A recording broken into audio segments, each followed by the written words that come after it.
Hello दोस्तों, good evening, Radhe Radhe. आप सभी का स्वागत है आपके अपने यूट्यूब चैनल प्रतिष्ठा हिंदी ज्ञानधारा में। तो दोस्तों, आज हम बात करेंगे आधुनिक भारतीय आर्य भाषा के विषय में। इसके पहले अगर हम बात करें तो हमने जो है प्राचीन भारतीय आर्य भाषा, मध्यकालीन भारतीय आर्य भाषा का संपूर्ण अध्ययन कर लिया है। अगर किसी ने मेरी पहले की वीडियोस नहीं देखी है तो आप मेरे चैनल की प्लेलिस्ट में जाकर वहां पे इन सारी भाषाओं का अध्ययन कर सकते हैं। और आज हम पढ़ेंगे आधुनिक भारतीय आर्य भाषा। तो चलिए देर न करते हुए क्लास की शुरुआत करते हैं। देखिएगा, इसमें पहला पॉइंट दिया है कि आधुनिक भारतीय आर्य भाषाओं का विकास अपभ्रंश से हुआ है। किससे हुआ है? तो आधुनिक भारतीय आर्य भाषाएं जो हैं इनका विकास अपभ्रंश भाषा से हुआ है। कल हम अपभ्रंश भाषा के बारे में पढ़ रहे थे। आपको पता है जो मध्यकालीन भारतीय आर्य भाषा है उसमें जो तीसरी भाषा है, पहली है पाली, दूसरी है प्राकृत और तीसरी है अपभ्रंश। अपभ्रंश के बाद ही जो है आधुनिक भारतीय आर्य भाषा की शुरुआत होती है। तो आप समझ गए कि आधुनिक भारतीय आर्य भाषा का विकास किससे माना जाएगा? अपभ्रंश से माना जाएगा, क्योंकि वो उसके पहले की भाषा थी। आधुनिक भारतीय आर्य भाषाओं का सर्वप्रथम वर्गीकरण डॉक्टर A.F. और हॉर्नले ने सन 1880 ईस्वी में किया। क्या कहते हैं? जो आधुनिक भारतीय आर्य भाषा है इसका सबसे पहले वर्गीकरण किसने किया था? तो वो किया था डॉक्टर A.F. और हॉर्नले ने। और कब किया था? 1880 में। याद रखिएगा, इंपॉर्टेंट है। इन्हें आप याद भी रख सकते हैं कि जो आधुनिक युग चल रहा है इसमें जब लोग क्या होते सड़कों पे निकलते हैं तो हॉर्न का ज्यादा प्रयोग करते हैं। ठीक है, हॉर्न का प्रयोग कब किया गया? आधुनिक युग में। यानी कि आधुनिक भारतीय आर्य भाषा का जो सबसे पहले वर्गीकरण किया गया वो हॉर्नले ने किया। कब किया? 1880 ईस्वी में। नेक्स्ट पॉइंट है, डॉक्टर हॉर्नले ने आधुनिक भारतीय आर्य भाषाओं को 4 वर्गों में विभाजित किया। तो इन्होंने जो भारतीय आर्य भाषाएं हैं, आधुनिक भारतीय आर्य भाषाएं, इनका जो वर्गीकरण किया था कितने भागों में किया था? तो 4 भागों में किया था। आप इसको याद रख सकते हैं। जब कोई व्यक्ति हॉर्न बजाता है तो वो हॉर्न की जो गूंज होती है वो चारों दिशाओं में सुनाई देती है। ऐसा नहीं है कि बस आगे वाले को सुनाई देगा पीछे वाले को नहीं, या दाएं में सुनाई देगा बाएं में नहीं। ये सारी दिशाओं में मतलब चारों तरफ सुनाई देती है। तो यानी कि हॉर्नले ने आधुनिक भारतीय आर्य भाषाओं का जो विभाजन किया था वो 4 वर्गों में किया था। याद हो जाएगा।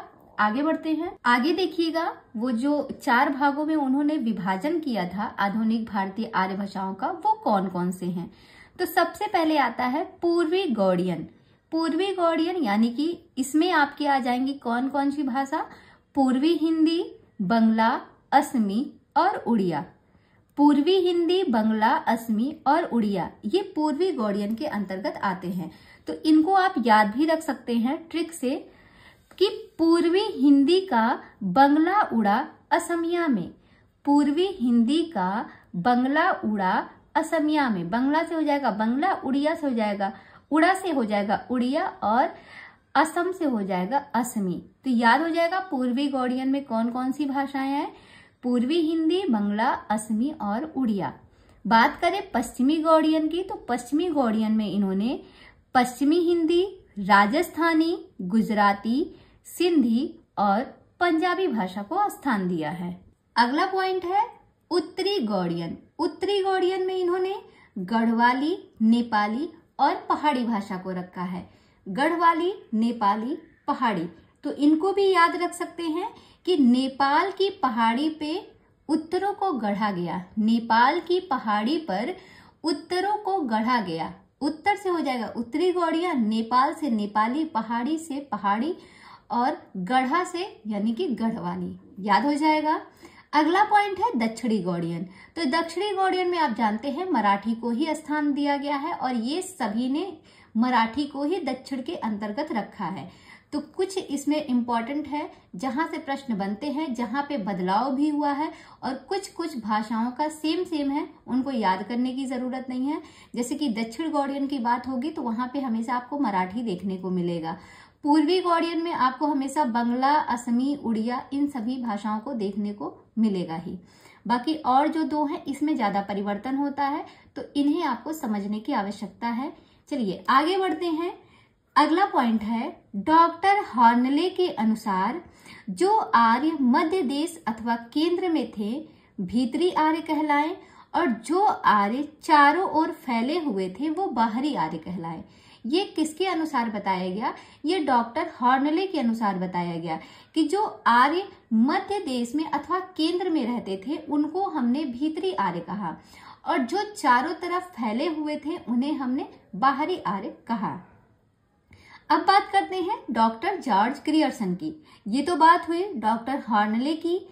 आगे देखिएगा, डॉक्टर जॉर्ज ग्रियर्सन, इन्होंने लिंग्विस्टिक सर्वे ऑफ इंडिया भाग 1 तथा bulletin of the school of oriental studies London institution भाग 1 खंड 3 1920 अपना पहला वर्गीकरण निम्नांकित ढंग से प्रस्तुत किया।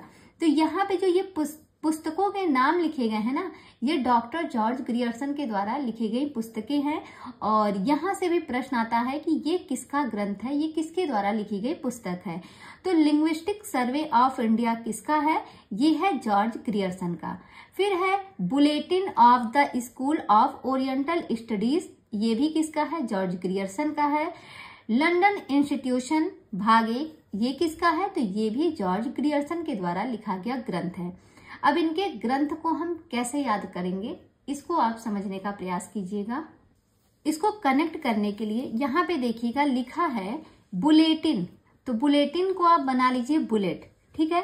तो यहाँ पे आप जोड़िएगा कि बुलेट पर बैठकर स्कूल स्टडीज, स्कूल में इंसान स्टडी करने के लिए जाता है, पढ़ाई करने के लिए, तो कह सकते हैं कि बुलेट पर बैठकर स्कूल स्टडी करने गए थे। कहाँ पर?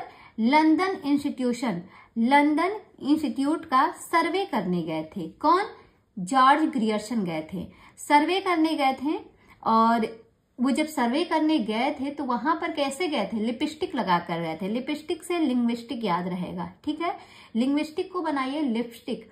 तो ये जो जॉर्ज ग्रियर्सन थे ये क्या करते हैं? ये बुलेट पर बैठकर स्कूल स्टडीज यानी कि लंदन इंस्टीट्यूट, स्कूल स्टडीज के लिए लंदन इंस्टीट्यूट का सर्वे करने गए थे। और किस प्रकार से गए थे? लिपस्टिक लगा कर गए थे। और जब लिपस्टिक लगाकर ये सर्वे करने गए तो वहां जब लोगों ने इनको देखा तो ये इनको देखते ही लोग गिर गए यानी कि ग्रियर्सन। याद हो जाएगा, बुलेट पर बैठकर स्कूल स्टडीज के लिए लंदन इंस्टीट्यूशन का सर्वे करने गए थे इंडिया में। सर्वे ऑफ इंडिया है ना, तो सर्वे करने कहाँ गए? इंडिया में गए। और किस प्रकार गए? लिपस्टिक लगा कर गए। और जब ये लिपस्टिक लगा कर गए तो वहां पर ये जाते ही गिर जाते हैं। गिर से जॉर्ज ग्रियर्सन, अच्छे से याद हो जाएगा। इस ट्रिक से इनकी तीनों जो रचनाएं हैं, मतलब कि तीनों जो पुस्तक इन्होंने लिखी वो अच्छे से कनेक्ट हो गई हैं। इसको आप अन्यथा में मत लीजिएगा, बस याद करने के लिए है ताकि आपके दिमाग में ये रचनाएं बैठी रहें कि ये किसके द्वारा लिखी गई हैं। आगे देखिएगा, अब हम पढ़ते हैं कि इनके द्वारा जो आधुनिक भारतीय आर्य भाषाओं का वर्गीकरण किया गया है वो किस प्रकार से है। पहला पॉइंट है बाहरी उपशाखा। बाहरी उपशाखा के अंतर्गत इन्होंने 2 भाग किए हैं, नहीं 3 भाग किए हैं। पहला पॉइंट है बाहरी उपशाखा। बाहरी उपशाखा के इन्होंने 3 भाग किए हैं ग्रियर्सन ने। पहला भाग है उत्तरी पश्चिमी समुदाय, जिसमें इन्होंने लहंदा और सिंधी भाषा को रखा है। दूसरा है दक्षिणी समुदाय, तो दक्षिण में इन्होंने मराठी को स्थान दिया है। आप देख सकते हैं अभी हमने दक्षिणी गौड़ियन पढ़ा था, उसमें भी मराठी भाषा थी, और दक्षिणी समुदाय इसमें भी मराठी भाषा है। बात करें पूर्वी समुदाय की, तो पूर्वी समुदाय में इन्होंने उड़िया, बिहारी, बंगला, असमिया इनको स्थान दिया है। पूर्वी में भी मैंने बताया था कि बंगला, असमिया, उड़िया भाषा आपको देखने को मिलेगी, और कहीं कहीं पे आपको बिहारी के भी दर्शन होंगे। तो पूर्वी समुदाय में हमेशा आपको उड़िया, बिहारी, बंगला, असमिया, इसमें से अगर कोई भी नाम आता है तो वो पूर्वी समुदाय के अंतर्गत ही रहेगी, ठीक है। तो इनको भी आप याद रख सकते हैं कि बिहारी का बंगला उड़ा असमिया में। उसी ट्रिक से बिहारी का बंगला उड़ा असमिया में, बिहारी से बिहारी, बंगला से बंगला, उड़ा से उड़िया, और कहाँ पे गया? असमिया यानी कि असम, ठीक है। आगे देखिएगा, ये तो हो गई बाहरी उपशाखा। फिर बात करें मध्य उपशाखा, तो मध्य उपशाखा में इन्होंने मध्यवर्ती समुदाय और मध्यवर्ती समुदाय में इन्होंने पूर्वी हिंदी को स्थान दिया है। किसने? जॉर्ज ग्रियर्सन ने। आगे देखिएगा, अगली जो भाषा है वो है भीतरी उपशाखा। भीतरी उपशाखा के अंतर्गत इन्होंने दो भाग किए हैं, एक तो है केंद्रीय समुदाय और दूसरा है पहाड़ी समुदाय। केंद्रीय समुदाय में इन्होंने पश्चिमी हिंदी, पंजाबी, गुजराती, भीरनी, खानदेसी और राजस्थानी भाषा को स्थान दिया है। किसमें? भीतरी उपशाखा के केंद्रीय समुदाय में। तो इसको आप थोड़ा सा कनेक्ट करके याद रख सकते हैं, क्योंकि केंद्रीय समुदाय जो है इसमें अलग अलग दिया गया है, इसलिए थोड़ा सा कंफ्यूजन हो सकता है। तो ध्यान रखिएगा, जो जॉर्ज ग्रियर्सन ने भीतरी उपशाखा में दो भाग किए हैं, केंद्रीय समुदाय, तो केंद्रीय समुदाय में कौन कौन सी भाषा है उसको याद करने के लिए एक ट्रिक है कि भीतरी बात है कि, मतलब भीतर की बात है कि पश्चिम के राजस्थान व गुजरात खानदेसी रिवाज है। पश्चिम के राजस्थान व गुजरात में एक खानदेसी रिवाज है कि पंजाब की बीदड़ी भी भीतर ही रहती हैं। नहीं समझ में आया होगा? अभी समझ में आएगा, देखिएगा। भीतरी बात है यानी कि भीतरी उपशाखा हो जाएगा। भीतरी यानी कि अंदरूनी बात है, होता है ना, अपने अपने घर की कुछ अंदरूनी बातें होती हैं, ठीक उसी प्रकार से कहें कि भीतरी बात है। वो भीतरी बात क्या है कि पश्चिम, आप जानते हैं पश्चिम में ही राजस्थान और गुजरात आते हैं, कि पश्चिम के राजस्थान व गुजरात का एक खानदेसी रिवाज है। जैसे हम लोग कहते हैं भाई ये हमारा खानदानी जो है खानदानी रिवाज है कि हमें जो है रस्में इस तरीके से, हमारे जो है खानदान में ऐसे ऐसे रस्में की जाती हैं। सबके अपने अपने रस्म रिवाज होते हैं। शादी वादी में आप लोग देखते होंगे ना, सबका अपना अपना अलग अलग तरीका होता है, तो उसी को कह दिया खानदानी। तो खानदेसी इनकी भाषा है, इसी को हमने बनाया खानदानी, ठीक है।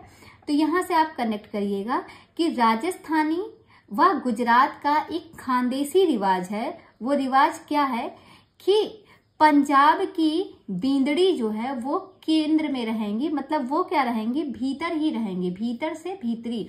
आप जानते हैं जो बींदड़ी बहुओं का कहा जाता है, और जो बींदड़ी होती हैं वो घर के मतलब अंदर ही रहती हैं, बाहर नहीं निकलती हैं।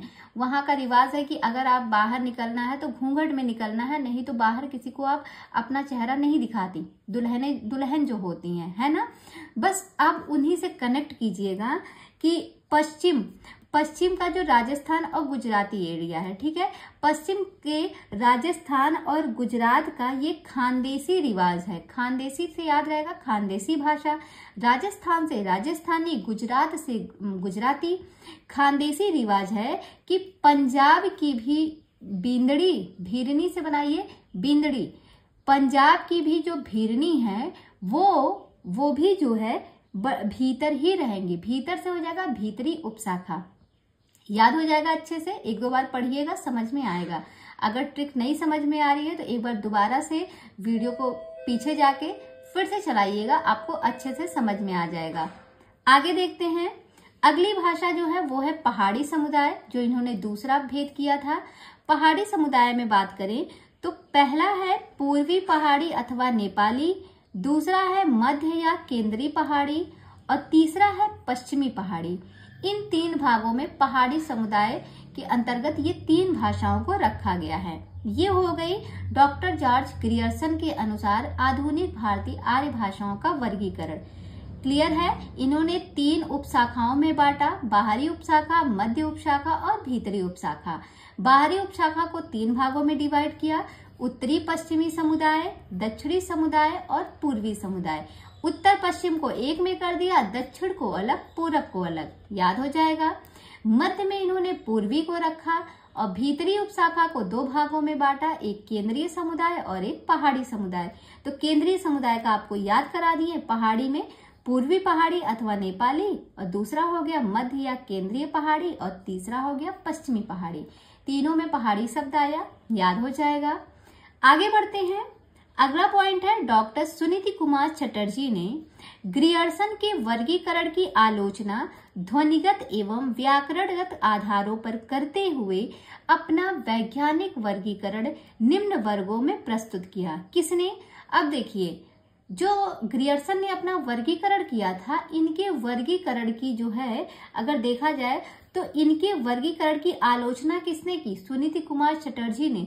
और ग्रियर्सन के वर्गीकरण की आलोचना सुनीति कुमार चटर्जी ने करके अपना एक नया वर्गीकरण प्रस्तुत किया। तो ये भी प्रश्न बनता है, ग्रियर्सन के वर्गीकरण की आलोचना किसने की थी?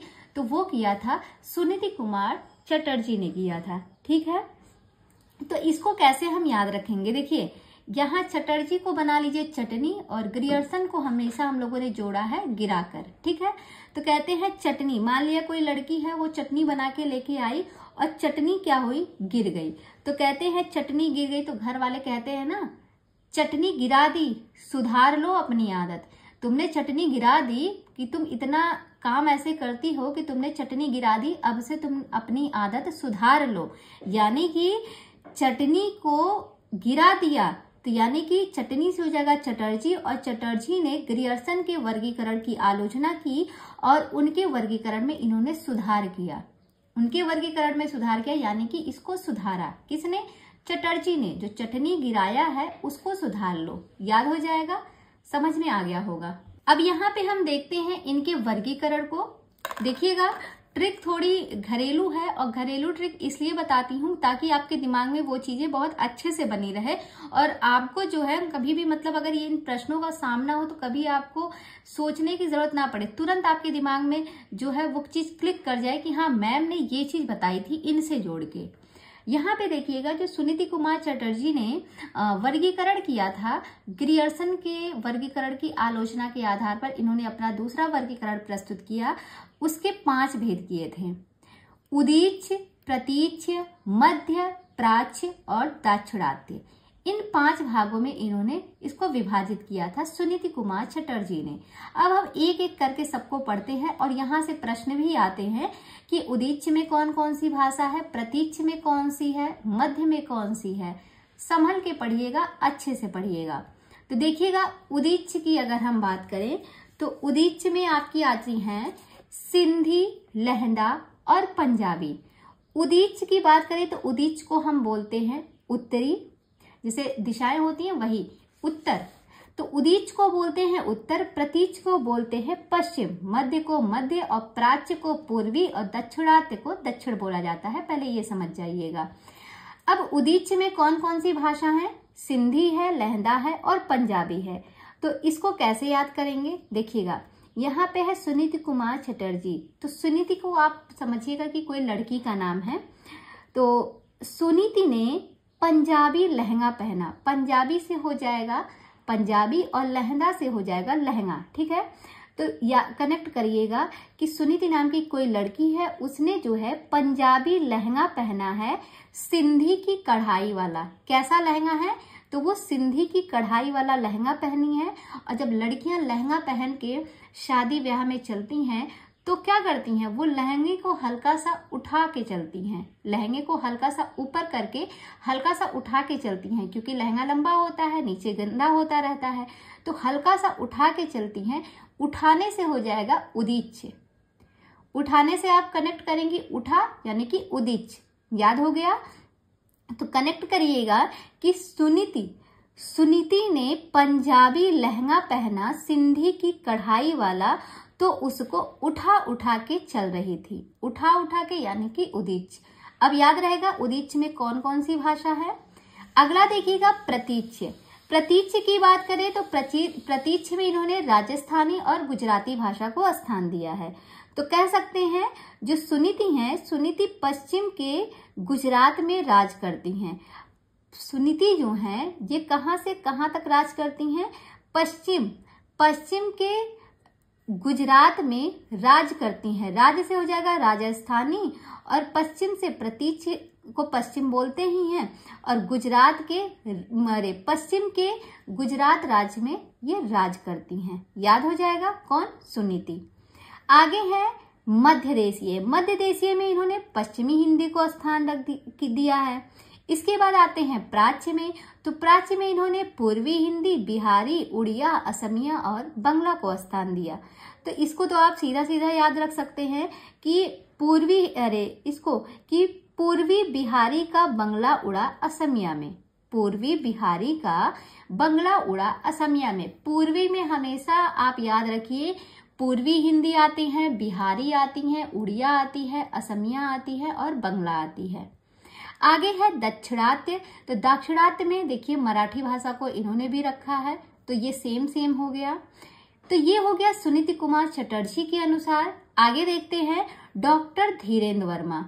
अब देखिएगा डॉक्टर धीरेन्द्र वर्मा ने डॉक्टर चटर्जी के वर्गीकरण में सुधार करते हुए अपना निम्नांकित वर्गीकरण प्रस्तुत किया।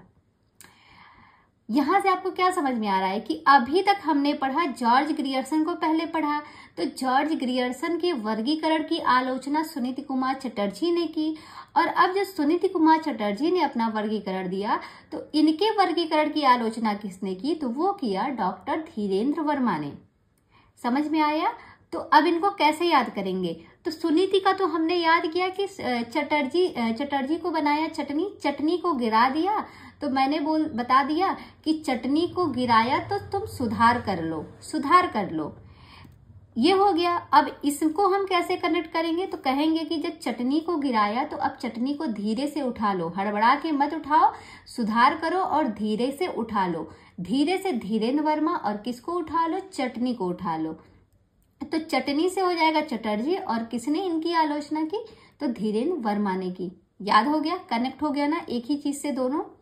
अब देखते हैं इनके द्वारा जो वर्गीकरण किया गया है वो किस प्रकार से किया गया है। यहां से प्रश्न आते हैं, आराम से पढ़िएगा। तो इन्होंने भी जो है 5 भागों में वर्गीकरण किया, सेम जैसे सुनीति कुमार चटर्जी ने किया था। उदीच्य, प्रतीच्य, मध्य देशीय, प्राच्य और दाक्षिणात्य। तो देखिए उदीच्य में इन्होंने भी सिंधी, लहदा और पंजाबी को ही रखा है। तो कैसे हमने कनेक्ट किया था कि सुनीति जो है वो पंजाबी लहंगा पहनी है, सिंधी की कढ़ाई वाला, और उठा के चल रही हैं। आगे जोड़ लीजिएगा धीरे धीरे से हो जाएगा धीरेन्द्र वर्मा, यानी कि धीरेन्द्र वर्मा और सुनीति कुमार चटर्जी दोनों ने उदीच्य के अंतर्गत सिंधी, लहदा और पंजाबी को स्थान दिया। ये आसानी से याद हो गया। अब बात करते हैं प्रतीच्य की। तो प्रतीच्य में इन्होंने गुजराती भाषा को बस स्थान दिया था और सुनीति ने दोनों को स्थान दिया। तो सुनीति जो है, सुनीति पश्चिम के गुजरात में राज करती हैं, इस तरीके से कनेक्ट किया था। अब धीरेन्द्र वर्मा की बात करें तो इन्होंने धीरेन्द्र वर्मा ने प्रतीच्य में गुजराती भाषा को रखा। तो इनको हम कनेक्ट कर सकते हैं कि धीरे धीरे प्रतीच्य में भी गुजारा होगा, धीरे धीरे प्रतीच्य में भी गुजारा हो जाएगा। तो जैसे होता नहीं है कि अब कोई इंसान मान लिया पूरब क्षेत्र में रह रहा है, कुछ टाइम बाद वो पश्चिम में जाके शिफ्ट हो गया, तो कहते हैं भैया आप रहिए, धीरे धीरे यहाँ पे भी आपका गुजारा हो जाएगा, समय के साथ साथ सब चीजें आपको समझ में आने लगेंगी। तो धीरे धीरे प्रतीच्य में भी गुजारा हो जाएगा, यानी कि गुजारा से गुजरात। याद हो गया, धीरे से धीरेन्द्र वर्मा। आगे है मध्य देशीय। अब मध्य देशीय की अगर हम बात करें तो इसमें इन्होंने राजस्थानी, पश्चिमी हिंदी, पूर्वी हिंदी और बिहारी को स्थान दिया है। कैसे याद करेंगे, देखिए धीरेन्द्र वर्मा को बनाइए धीरे धीरे, तो यहां से हम कनेक्ट कर सकते हैं धीरे धीरे बिहारी लोग पूरब व पश्चिम के मध्य में राज करने लगे। धीरे धीरे जो बिहारी लोग थे ये पूरब और पश्चिम के मध्य में राज करने लगे। राज्य से हो जाएगा राजस्थानी, मध्य से हो जाएगा मध्य देशीय, पश्चिम से हो जाएगा पश्चिमी, पूरब से पूर्वी हिंदी और बिहार से हो जाएगा बिहारी। धीरे धीरे से धीरेन्द्र वर्मा। ये सभी आपको समझ में आ गई। आगे देखिएगा प्राच्य। प्राच्य में इन्होंने उड़िया, असमिया और बंगला को स्थान दिया, बिहारी को इन्होंने हटा दिया, बिहारी को इन्होंने मध्य में रख दिया। प्राच्य में इन्होंने उड़िया, असमिया, बंगला को रखा। तो याद रख सकते हैं पूर्वी का बंगला उड़ा असमिया में, ठीक है, इसको उसी तरीके से कनेक्ट कीजिएगा। दक्षिणात्य में इन्होंने मराठी भाषा को स्थान दिया, किसने, धीरेन्द्र वर्मा ने। तो 2 भाषा तो इनकी सेम थी, उदीच और दाक्षिणात्य। बाकी 3 में इन्होंने परिवर्तन किया है। तो तीनों की ट्रिक बता दी गई है। आप इसको आराम से पढ़ेंगे तो सारी चीजें आपकी क्लियर हो जाएंगी। आगे बढ़ते हैं। अगला पॉइंट है, श्री सीताराम चतुर्वेदी ने संबंध सूचक प्रसर्गों के आधार पर अपना वर्गीकरण प्रस्तुत किया, जो निम्न है। का, हिंदी, पहाड़ी, जयपुरी, भोजपुरी। यहाँ जो प्रसर्ग है यानी कि इसका मतलब यही है कि जो बोलने का टोन है, कि मतलब कौन कौन सी भाषा में कौन कौन से टोन को बोला जाता है। जैसे का वाला टोन जो है वो आपको हिंदी भाषा, पहाड़ी भाषा, जयपुरी और भोजपुरी में सुनने को मिलेगा। तो बात करें का, तो का हिंदी, पहाड़ी, जयपुरी और भोजपुरी में है।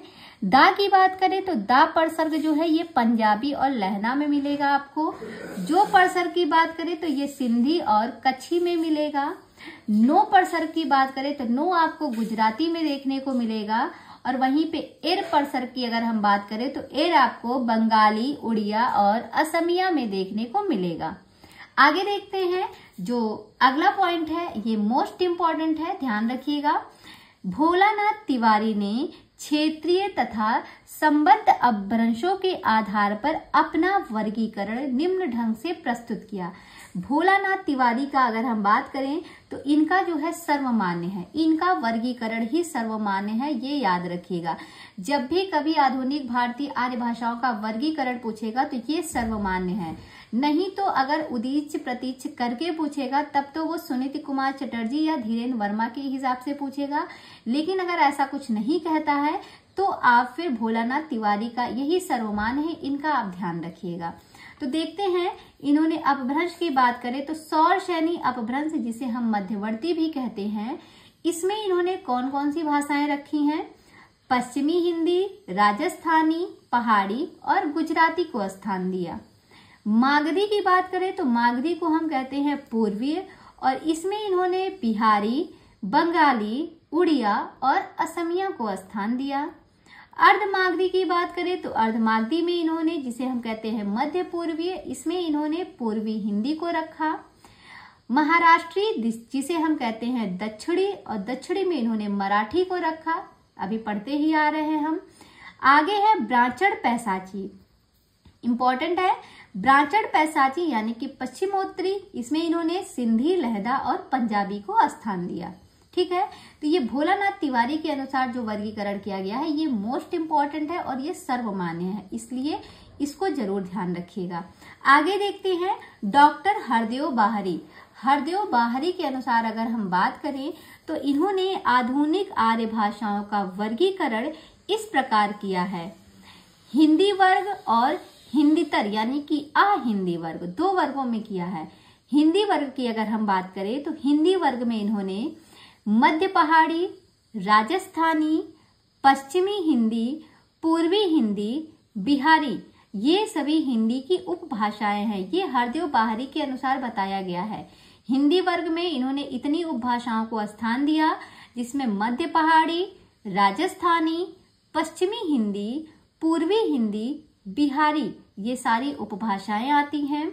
वहीं पर अगर हम बात करें हिंदीतर यानी कि अहिंदी वर्ग की, तो इसमें इन्होंने उत्तरी यानी कि नेपाली, पश्चिमी में इन्होंने पंजाबी, सिंधी और गुजराती को स्थान दिया। दक्षिणी में इन्होंने सिंहली और मराठी को। यहाँ पे आपको एक अलग से देखने को मिला दक्षिण में सिंहली, ठीक है, नहीं तो अब तक आपको हर जगह दक्षिण में बस मराठी भाषा देखने को मिली। तो अगर हरदेव बाहरी के अनुसार कभी प्रश्न बनता है तो याद रखिएगा हरदेव बाहरी, ये बाहरी हैं तो इन्होंने बाहर से एक और भाषा उठा लाई, इन्होंने एक और भाषा को बाहर से लाया, वो हो गया सिंहली। मराठी तो थी, मराठी के अलावा इन्होंने एक और भाषा लाई दक्षिण में, वो हो गया सिंहली। पूर्वी में इन्होंने उड़िया, बंगला, असमिया को स्थान दिया। तो ये हो गया हरदेव बाहरी के अनुसार आर्य भाषाओं का वर्गीकरण। तो यहाँ पे हमने जो है आधुनिक भारतीय आर्य भाषाओं के जितने भी वर्गीकरण किए गए थे उनको हमने देख लिया है। अब हम प्रमुख आधुनिक भारतीय आर्य भाषाओं की विशेषताओं को देखेंगे। ठीक है, एक एक करके सारे पॉइंट को पढ़ेंगे और जहां पे इंपॉर्टेंट बनेगा वहां पे मैं बताऊंगी भी, जो अंडरलाइन की हूं वो इंपॉर्टेंट है, समझिएगा। देखिएगा, पहला पॉइंट है सिंधी शब्द का संबंध संस्कृत सिंधु से है। सिंधु देश में सिंधु नदी के दोनों किनारों पर सिंधी भाषा बोली जाती थी। यानी कि सिंध शब्द का संबंध, अगर कभी प्रश्न बने कि सिंधी शब्द का संबंध किससे है, तो ये संस्कृत के सिंधु से है। अगला पॉइंट है सिंधी की मुख्यतः 5 बोलियां हैं। अब ये सिंधी भाषा की जो 5 बोलियां हैं वो कौन कौन सी हैं? वो है विचोली, सिराइकी, थरेली, लासी, लाड़ी। ये 5 बोलियां जो हैं ये सिंधी की मुख्य बोलियां हैं, ध्यान रखिएगा। सिंधी की अपनी लिपि का नाम लंडा है, किंतु यह गुरुमुखी तथा फारसी लिपि में भी लिखी जाती है। तो अगर सिंधी भाषा की बात करें कि उसकी लिपि क्या है, तो उसकी जो लिपि है उसकी अपनी एक लिपि है लंडा, लेकिन जो सिंधी भाषा है वो गुरुमुखी और फारसी लिपि में भी लिखी जाती है। आगे देखिएगा, लहंदा का शब्दगत अर्थ है पश्चिमी। इसके अन्य नाम पश्चिमी पंजाबी, हिंदकी, झटकी, मुल्तानी, चिभाली, पोठवारी इत्यादि है। तो ये किसका है? ये लहंदा का है। तो आप याद रख सकते हैं, कहते हैं कि मुल्तानी मिट्टी है ना, तो जब किसी को शादी वादी में जाना होता है लड़कियों को, तो पहले क्या करती हैं? पहले मुल्तानी मिट्टी से अपने चेहरे को धोती हैं, उसके बाद लहंगा पहन के शादी में जाती हैं। तो लहंगा जो है इसका जो अन्य नाम है वो मुल्तानी भी है, छिभाली भी है, पोठवारी भी है, जटकी भी है, हिंदकी भी है और पश्चिमी पंजाबी भी है, ध्यान रखिएगा। अगला पॉइंट है लहंदा की भी सिंधी की भांति अपनी लिपि लंडा है। जिस प्रकार सिंधी की अपनी लिपि लंडा है, वैसे ही लहंदा की भी अपनी लिपि लंडा ही है, जो कश्मीर में प्रचलित शारदा लिपि की ही एक उपशाखा है। याद रखिएगा, लंडा का प्रश्न बन सकता है कि ये किस लिपि की एक उपशाखा मानी जाती है। तो कश्मीर में प्रचलित जो शारदा लिपि है, यानी कि शारदा लिपि कहाँ पर प्रचलित है? शारदा लिपि आपकी कश्मीर में प्रचलित है और ये शारदा लिपि की ही एक उपशाखा मानी जाती है लंडा, ध्यान रखिएगा। अगला पॉइंट है पंजाबी शब्द पंजाब से बना है, जिसका अर्थ है 5 नदियों का देश। ये आप भी जानते हैं। अगला पॉइंट है पंजाबी की अपनी लिपि लंडा थी, जिसमें सुधार कर गुरु अंगद ने गुरुमुखी लिपि बनाई। ये इंपॉर्टेंट है, प्रश्न बन सकता है कि पंजाबी की भी जो अपनी लिपि थी वो पहले लंडा थी, लेकिन ये जो लंडा लिपि थी इसमें सुधार किसने किया? तो गुरु अंगद ने किया और इसी लिपि को इन्होंने गुरुमुखी लिपि बनाई। तो किसने बनाया गुरुमुखी लिपि? वो गुरु अंगद के द्वारा बनाई गई है।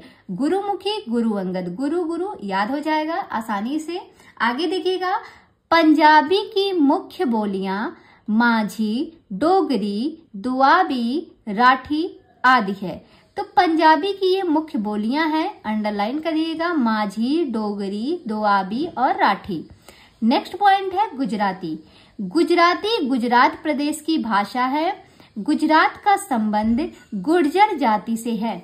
गुर्जर प्लस त्रा प्लस गज्जरता से फिर गुजरात का निर्माण हुआ है। आप देख सकते हैं किस प्रकार से गुजराती शब्द का निर्माण हुआ है, गुजरात शब्द का।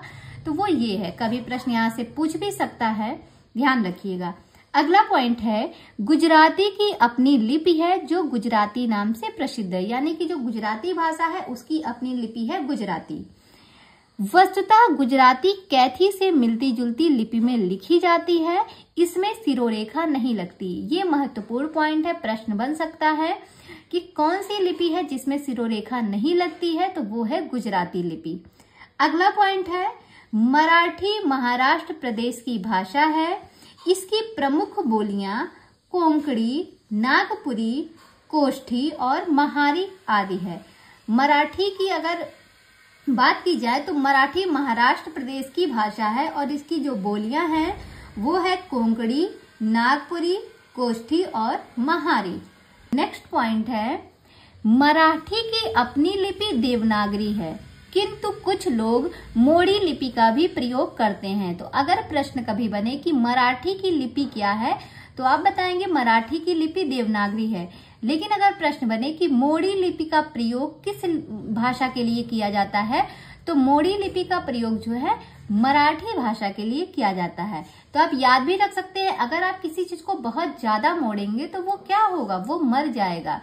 कोई भी जिस चीज के अंदर जान है, अगर उस चीज को आप बहुत ज्यादा मोड़ देंगे तो वो क्या होगा, वो मर जाएगा। मर से मरा, ठीक है, मरा मोड़ी कनेक्ट हो जाएगा। तो मोड़ी लिपि में कौन सी भाषा लिखी जाती है, मराठी लिखी जाती है। अगला है बंगला। बंगला संस्कृत शब्द बंग धन आल प्रत्यय से बना है। यह बंगाल प्रदेश की भाषा है। बंगला कहाँ की भाषा है, बंगाल प्रदेश की है। और बंगला में कौन सा प्रत्यय जुड़ा है, तो आल प्रत्यय जुड़ा है, इंपॉर्टेंट है। नेक्स्ट पॉइंट है, नवीन यूरोपीय विचारधारा का सर्वप्रथम प्रभाव बंगला भाषा और साहित्य पर पड़ा। अगला पॉइंट है, बंगाल प्राचीन देवनागरी से विकसित बंगला लिपि में लिखी जाती है। जो बंगला है ये प्राचीन देवनागरी से विकसित बंगला लिपि में लिखी जाती है। नेक्स्ट है, असमी यानी कि असमिया असम प्रदेश की भाषा है। इसकी मुख्य बोली विष्णुपुरिया है। जो असमी है, जिसे हम असमिया कहते हैं, ये असम प्रदेश की भाषा है और इसकी एक मुख्य बोली है विष्णुपुरिया। बहुत पूछा जाता है ये विष्णुपुरिया किसकी बोली है, तो ये असमिया की है, ध्यान रखिएगा। असमी की अपनी लिपि बंगला है। जो असमिया है इसकी लिपि क्या है, तो इसकी लिपि बंगला है, ध्यान रखिएगा। आगे बात करते हैं उड़िया की। तो उड़िया की अगर हम बात करें तो उड़िया प्राचीन उत्कल अथवा वर्तमान में उड़िया, जिसे हम उड़ीसा कहते हैं, इसकी भाषा है। इसे पहले हम उत्कल कहते थे, प्राचीन में इसे उत्कल नाम से जाना जाता था उड़िया को। तो वही बात लिखी गई है, प्राचीन उत्कल अथवा वर्तमान उड़ीसा यानी कि ओडिशा की भाषा है। इसकी जो प्रमुख बोली है वो है गंजामी, संभलपुरी और भत्री। ये इसकी जो है प्रमुख बोली है। कैसे याद रखेंगे, आजकल आप लोग जानते हैं हेयर फॉल बहुत ज्यादा हो रहा है। तो सोचिए, अगर आप अपने बालों को संभाल कर नहीं रखेंगे तो वो उड़ जाएंगे, और जब उड़ जाएंगे तो आप हो जाएंगे गंजे, और जब गंजे हो जाएंगे तो आप एक भत्री की तरह दिखेंगे, मतलब एकदम अभद्र टाइप के दिखेंगे। अभद्र से भत्री को कनेक्ट करिएगा, समझ में आ गया। बालों को संभाल कर रखो, नहीं तो उड़ जाएंगे, तो गंजे हो जाओगे, और जब गंजे हो जाओगे तो बहुत भत्री दिखोगे। याद हो जाएगा, ये इनकी बोलियां हैं। हाँ, भत्री यानी कि भद्दी, भत्री से भद्दी को समझिएगा तो आसानी से याद रहेगा। जब किसी के बाल नहीं रहते तो वो इंसान बहुत भद्दा दिखता है ना, मतलब ऐसे दिखता नहीं है हर कोई, किसी किसी पे बाल मतलब नहीं भी रहते तो भी इंसान अच्छा दिखता है, लेकिन कुछ कुछ लोगों का होता है बाल नहीं है तो वो इंसान थोड़ा सा, हाँ, लोग नहीं पसंद करते हैं, पर ऐसा होता नहीं। अब उसमें अपना कोई रोल ही नहीं है, आजकल तो सभी के हेयर फॉल हो रहे हैं, तो क्या ही कर सकते हैं। आगे देखिएगा, अगला पॉइंट है, उड़िया भाषा बंगला से बहुत मिलती जुलती है, किंतु इसकी लिपि ब्राह्मी की उत्तर शैली से विकसित है। जो उड़िया भाषा है ये मिलती तो है बंगला से, लेकिन इसकी जो लिपि है वो ब्राह्मी की उत्तरी शैली से विकसित हुई है, ठीक है।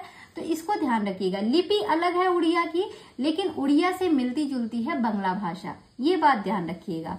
तो उड़िया आप याद रख सकते हैं, बंगला उड़ा। कभी अगर प्रश्न बने उड़िया भाषा किससे मिलती जुलती है, तो बंगला से मिलती है। तो बंगला क्या हो गया, बंगला उड़ा। बंगला उड़ा यानी कि उड़िया और बंगला दोनों आपस में मिलती जुलती हैं। तो इस तरीके से आप इनको कनेक्ट भी कर सकते हैं और याद भी कर सकते हैं। तो आज की क्लास को हम यहीं तक रखते हैं। हमने जो है आधुनिक भारतीय आर्य भाषाओं के वर्गीकरण को देखा और उनसे संबंधित जो प्रमुख विशेषताएं थी उनको भी हमने बहुत अच्छे से देखा है। और कल हम पढ़ेंगे हिंदी व्युत्पत्ति और उनके अर्थों के बारे में। तो अगर आपको ये सेशन पसंद आया है तो आप मेरे चैनल को सब्सक्राइब कर सकते हैं, अगर अभी तक आपने नहीं किया है तो। और अगर वीडियो पसंद आती है तो वीडियो पे एक लाइक कीजिएगा और एक प्यारा सा कमेंट करके बताइएगा कि आपको क्लास कैसी लगी। जैसी भी लगी हो अपने सुझाव जरूर दीजिएगा, तो मुझे भी समझ में आएगा कि आपको क्लास कैसी लग रही है, मेरा पढ़ाने का तरीका समझ में आ रहा है या नहीं आ रहा है। जैसा भी होगा आप जरूर बताइएगा। और कल हम मिलते हैं फिर ठीक इसी टाइम शाम 6 बजे। तब तक के लिए बाय बाय, टेक केयर।